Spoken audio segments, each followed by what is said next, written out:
Non mais c'est incroyable quand même. C'est incroyable comment c'est difficile de gérer le problème de la démotivation au travail, mais la démotivation tout court. Comment on fait quand on est démotivé à faire quelque chose? C'est quoi votre technique? C'est quoi votre méthode? Comment vous faites quand vous êtes démotivé? Ça ne vous intéresse pas, ça vous saoule, vous en avez marre, vous n'avez pas envie de le faire, mais vous n'avez pas le choix, vous voulez le faire, mais ça vous saoule et vous êtes démotivé. C'est quoi votre méthode? Et je dirais même pour les gens qui sont en charge d'équipe, comment on fait pour motiver des gens qui sont démotivés? Des gens qui en ont marre, des gens qui ont des revendications, des gens qui vous expliquent que voilà leur métier, parce qu'il y a plein de gens quand même, il y a quand même plein de gens qui font un boulot qu'ils n'aiment pas. C'est quand même juste incroyable. Alors, il y a des gens qui vont me dire, enfin des personnes, pour arrêter de dire gens, qui vont me dire, non mais Sandra, en fait, c'est pas aussi simple que ça. Je veux dire, on n'est pas libre de faire tout ce qu'on veut. On n'a pas le choix. Je parlais avec un monsieur, la dernière fois, je le coach, etc. Il me dit, mais Sandra, on n'a pas le choix. Mais je dis, mais qu'est-ce que ça veut dire, ce truc dont on n'a pas le choix?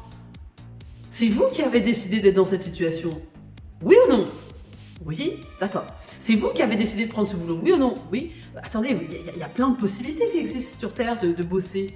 Alors, bien évidemment, là, je suis en train de parler comme ça avec moi et ma vision, en tout cas, du monde dans lequel je me sens en sécurité, dans lequel j'ai mes besoins fondamentaux qui sont prouvés, etc. Je ne dis pas que ça, c'est valable pour les gens qui vivent des insécurités permanentes tous les jours, dans des environnements complexes. Je parle pas de ça. Je dis juste qu'à un moment donné, quand on a ces besoins primaires qui sont satisfaits, à peu près, on va dire, on ne peut pas dire qu'on n'a pas le choix.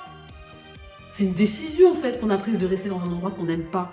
C'est une décision de rester dans un endroit dans lequel on n'est pas motivé au quotidien. Et puis souvent, il y a des gens qui ne nous motivent pas, tout simplement, en fait. Il y a des gens qui ne nous motivent pas du tout.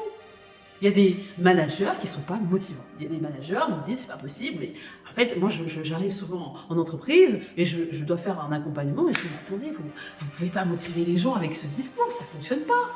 Avec ce discours, avec cette énergie, avec ce manque de conviction, vous-même, vous n'êtes pas motivé. Comment voulez-vous que les gens soient motivés quand ils...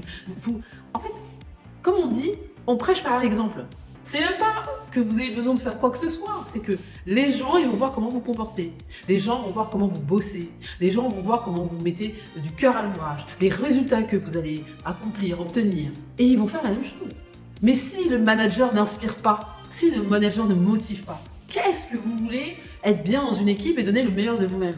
Il y a quand même un élan à un moment donné, il y a quand même un truc qui doit se passer. On met les gens à ces positions-là pour des raisons bien particulières. Quand on est à la tête d'une équipe, on a une obligation de moyens. L'obligation de moyens, c'est trouver le moyen justement de se sentir à minima bien pour injecter une énergie positive ou en tout cas une énergie qui permette de motiver son équipe. Sinon, on n'est pas manager, sinon on ne gère pas les gens en fait. On reste dans une position où on n'a pas de responsabilité. Mais à partir du moment où on doit participer justement à la motivation et éviter que les gens soient démotivés, eh bien on a une responsabilité. Alors certaines personnes vont dire attention, Sandra, la motivation c'est pas juste l'énergie du manager. C'est quand même en grande partie ça, en tout cas quand on est dans une équipe. C'est en grande partie l'énergie aussi, la culture de l'entreprise. Donc, qu'est-ce qui est insufflé comme valeur, comme méthode de travail, comme conscience du bien-être au travail, etc. Ça, bien sûr, ça va jouer sur la motivation des gens.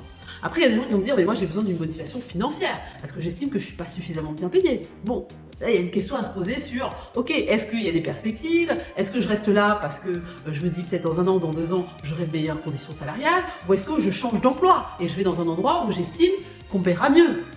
En vrai, tout ça, là, joue tous ces éléments. Alors j'appuie un peu sur ces derniers éléments à la fin, mais tout ça contribue au fait que parfois les gens soient démotivés en entreprise. Parce qu'on est dans un environnement dans lequel on passe 5 heures, 6 heures, 7 heures, 8 heures, 10 heures, et ça ne nous drive pas. C'est une obligation d'être là, et c'est absolument pas un moment je dirais même de satisfaction.